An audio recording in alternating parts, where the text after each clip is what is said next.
नमस्कार दोस्तों, कुछ हमारी कुछ तुम्हारी मैं अपने प्रोग्राम में आज मैं आपको अपनी लिखी कहानी सुना रही हूँ।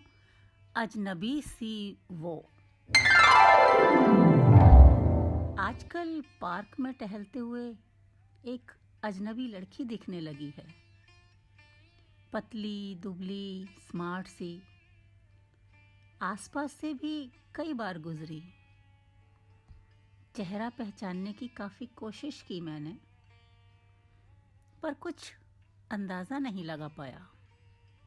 वो इतनी तेज तेज लगभग दौड़ती सी ऐसे पास से हवा हो जाती जैसे सुपर फास्ट ट्रेन बिना रुके स्टेशन छोड़ जाती है। मेरे दिमाग में पिछले करीब 8 दिनों से उसकी सर्च चल रही है, पर कहीं कोई सुराग सा नहीं मिल पा रहा। यहाँ अपनी सोसाइटी भी ज़्यादा बड़ी नहीं है। किस घर में कौन आया, कब चला गया, करीब करीब सबको सब खबर रहती है। हो सकता है कि कहीं और से वॉक करने आती हो, कह नहीं सकता कुछ। हाँ, पिछले करीब महीने भर से दूसरे ब्लॉक में एक घर खाली पड़ा है। उसमें कोई नवदंपत्ति रहने आए थे कुछ महीनों पहले। पत्नी की बच्चे की डिलीवरी के समय डेथ हो गई थी। उसके कुछ ही दिनों में वो लड़का भी अपने उस नए बच्चे को लेकर चला गया था। शायद ट्रांसफ़र करा लिया हो। जिसके साथ इतना बड़ा हादसा हो जाए वो कुछ भी कर सकता है।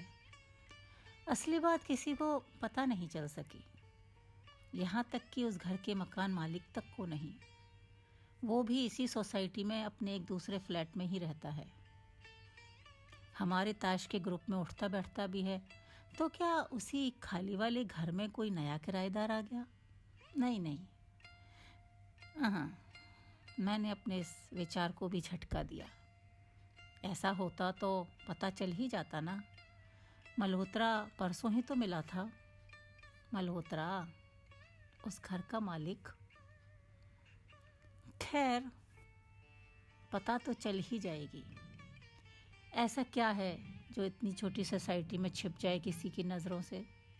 बस ध्यान ही नहीं किया होगा। किसी के घर में आई होगी एज गेस्ट। अब हर समय तो नज़र नहीं रख सकते ना हर एक के घर पर। ज़्यादा ना सही 2 ब्लॉक में 8-8 घर तो फिर भी हैं ही। वो तो ये है कि हम कुछ लोग इस सोसाइटी में शायद सबसे पहले आए थे रहने, तो इस पूरी ही सोसाइटी से कुछ भीतर तक जुड़ गए हैं। खैर, अगले कई दिन फिर वो लड़की नहीं दिखी वॉक करते में। तो ख्याल पुख्ता हो गया मेरा कि गेस्ट ही थी, किसी के घर आई थी, चली गई। चलो ठीक है। खा मंथन चल रहा था दिमाग में, फिजूल। मेरी भी ना बुरी आदत है, कोई चीज़ अगर बैठ जाए दिमाग में तो बस जब तक उसका इधर उधर पक्का ना हो जाए चैन ही नहीं पड़ता। वॉक करते समय अब उसका ख्याल शायद कहीं था नहीं दिमाग में। पत्नी को पता भर चल जाता ना मेरे इस ख्याल का, तो फिर उसका लेक्चर शुरू हो जाता कि अरे उम्र हो गई है, रिटायरमेंट मिल गया है, अब तो कम से कम अपने दिलो दिमाग को शांत रखो, जाने क्या क्या चलता रहता है दिमाग में। अब उसे ये कौन समझाता कि जब अब तक नहीं ख़त्म हुई मेरी ये आदत तो अब क्या होगी भला। अब तो और वक्त ही वक्त है मेरे पास। अब अगर ये सोचना करना भी छोड़ दूंगा तो करूंगा भी क्या सारे दिन?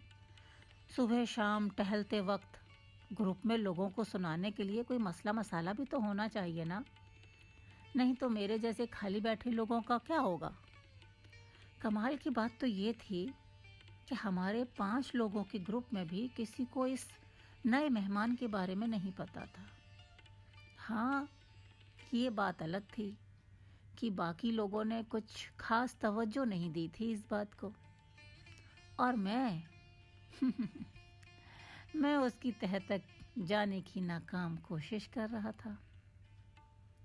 तभी एक शाम जब सब लोग त्रिपाठी के यहाँ ताश खेलने के लिए इकट्ठे हुए तो ताश की बाजी के बीच अचानक खन्ना बोला, यार मल्होत्रा, तुमने बताया नहीं कि तुम्हारा खाली घर ऑक्यूपाइड हो गया है। यार एक चाय ही तो पीने आते तुम्हारे घर पर। 5-7 महीनों से तो खाली पड़ा ही था ना, जब से वो क्या डिलीवरी केस में उस लेडी की डेथ हो गई थी। अरे यार, कहाँ से सुन लिया तुमने? यहाँ तो उस किराएदार की बीवी की डेथ क्या हुई उस घर में, कोई उसे लेने को ही तैयार नहीं। यहाँ तो बैठे बैठे अच्छा खासा नुकसान हो रहा है। खन्ना की बात सुनकर मल्होत्रा खींचते हुए बोला, क्या बात कर रहे हो यार? मैं तो कई दिन से बराबर उस घर में आवाजें सुन रहा हूँ। कभी रसोई में बर्तनों की आवाजें आती हैं, कभी म्यूजिक चलता है, तो कभी किसी बच्चे के रोने की सी आवाजें आती हैं। तुमसे बात ही नहीं हुई इस विषय में, तो मुझे लगा कि खाली पड़ा था, कोई नया आ गया होगा। मगर अब तुम कह रहे हो तो यार वो आवाजें फिर? खन्ना की आवाज में हैरत थी। कहाँ की आवाजें खन्ना? तुम क्या अब जागते हुए भी ख्वाब देखने लगे हो? सही कहते हैं लोग, बुढ़ापे में ना दिमाग सठिया जाता है। मल्होत्रा और खन्ना की यूं ही छड़ी हुई थी ताशों के बीच।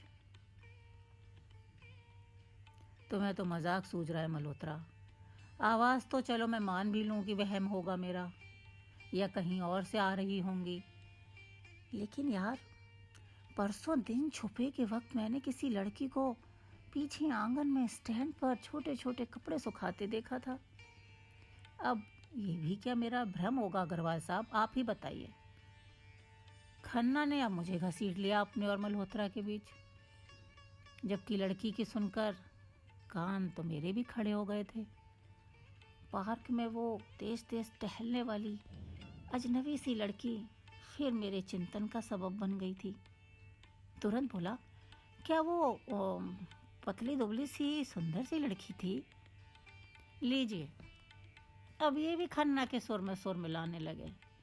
लड़की का नाम सुनकर कैसे घंटियां बज गईं इनके दिमाग की भी। इस बार त्रिपाठी हंसते हुए बोला, कम ऑन यार, फालतू की बातें मत करो बिल्कुल। अरे मैं तो इसलिए चौंका कि वो पार्क में एक अजनबी सी लड़की के बारे में बताया था ना तुम लोगों को, कहीं वही तो नहीं है भी? दिखाया भी तो ना त्रिपाठी एक दिन मैंने तुम्हें उस तेज तेज टहलने वाली नई लड़की को। यहाँ तो पहले कभी नहीं देखा था ना उसे हम लोगों ने, और मैंने पूछा भी था ना तुम लोगों से। मैंने जल्दी से लोगों की फालतू बातों के जवाब में कहा, हाँ दिखाया तो था यार अग्रवाल, पर ऐसे कुछ याद नहीं आ रहा सही से। त्रिपाठी ने मेरी बात के जवाब में कहा तो फिर मल्होत्रा बोला, कहीं कोई नहीं है भाइयों, ना मुझे अभी कोई किराएदार मिला है उस घर के लिए। तुम लोगों की यार किसी से बात हो तो रखवा दो ना किसी को उस घर में, नहीं तो आज खन्ना को उस लड़की घर में लड़की दिख रही है, कल से बाकी सबको भी दिखने लगेगी। कहकर अपनी ही बात पर मल्होत्रा तो हंसा ही, बाकी सब भी हंसने लगे, सिवाय मुझे और खन्ना को छोड़कर। खन्ना अपनी स्थिति पर खिसिया रहा था और मैं फिर से उसी अजनबी लड़की के बारे में सोचने लगा था। कहीं तो था कुछ ऐसा जो मुझे समझ नहीं आ रहा था। किसी और को यकीन हो ना हो खन्ना की बात पर मुझे वो कहीं से फेंकता हुआ सा नहीं लग रहा था। कहीं अगर उसने सचमुच ही किसी को देखा हो उस घर में, या फिर वो जिन आवाज़ों की बात कर रहा था, कोई दिमाग थोड़ा ही ना खराब है खन्ना का जो ऐसी बेसिर पैर की बातें करेगा। और फिर एक अजनबी सी लड़की तो मैंने भी देखी ही है ना। क्या पता खन्ना ने सचमुच ही उस घर से आती आवाज़ों को सुना हो और लड़की को कपड़े सुखाते देखा हो। खन्ना की बात के सही होने की गुंजाइश से ही मेरे शरीर में अजीब सी सिहरन होने लगी। एक खौफ भरी सिहरन। अगर मल्होत्रा ने किसी को अभी वो मकान दिया ही नहीं है तो खन्ना ने उस घर में किसको छोटे छोटे कपड़े सुखाते देखा, किसकी आवाज़ें उस घर में सुनाई पड़ी। और मैंने पार्क में जो अजनबी सी लड़की देखी, वो कौन थी? वो कौन? तो दोस्तों, आज कहानी अजनबी सी वो में यहीं तक। परसों यानी थर्सडे को कहानी के दूसरे और अंतिम भाग में जानेंगे कि आखिर वो लड़की कौन थी। जब मल्होत्रा ने वो मकान किसी को दिया ही नहीं था, तो कहीं इसका संबंध उस डिलीवरी में मरने वाली लेडी से तो नहीं था, या सच्चाई कुछ और ही थी?